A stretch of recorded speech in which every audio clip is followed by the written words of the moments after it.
उधर सरबराह तहरीक इंसाफ के खिलाफ थाना रमना में दर्ज बगावत का मुकदमा खारिज करने के लिए इमरान खान की दरख्वास्त एतराज़ात के साथ इस्लामाबाद हाई कोर्ट में समाअत के लिए मुकर्रर कर दी गई है।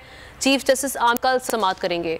दरख्वास्त में मौक़िफ़ इख्तियार किया गया कि इमरान खान के खिलाफ सियासी मुखालिफिन की ईमा पर मुकदमात बनाए जा रहे हैं जिनका मकसद इमरान खान की साख को नुकसान पहुँचाना है। करप्शन का केस ना मिला तो जाली मुकदमात बनाए जा रहे हैं। इस मुकदमे का मकसद सिर्फ इमरान खान को ब्लैकमेल करना है। दरख्वास्त में इस्तदा की गई है कि मुकदमा गैर कानूनी और गैर आइनी है। अदालत इमरान खान के खिलाफ मुकदमे के इखराज का हुक्म दे।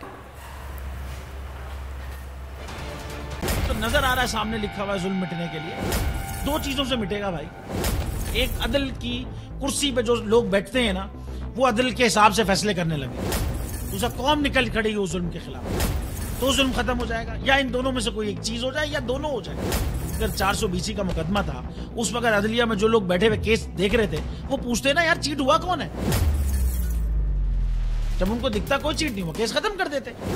तो जालिम जुल्म कर ही नहीं पाता। 9 जजेस ने नोट बिफोर किया मेरे केस को, यार 1.5 साल चला।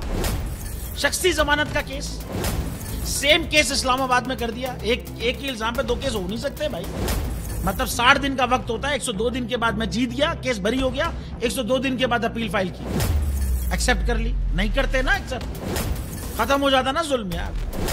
भरी अदालत में मुझे बरी कर दिया, फिर पता नहीं क्या हुआ 2.5 घंटे बाद का नोट बिफोर।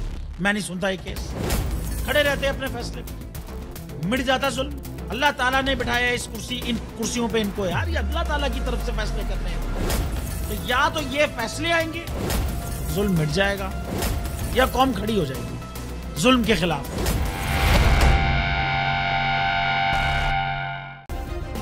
सब्सक्राइब करें और बेल दबाएं ताकि कोई खबर रह न जाए।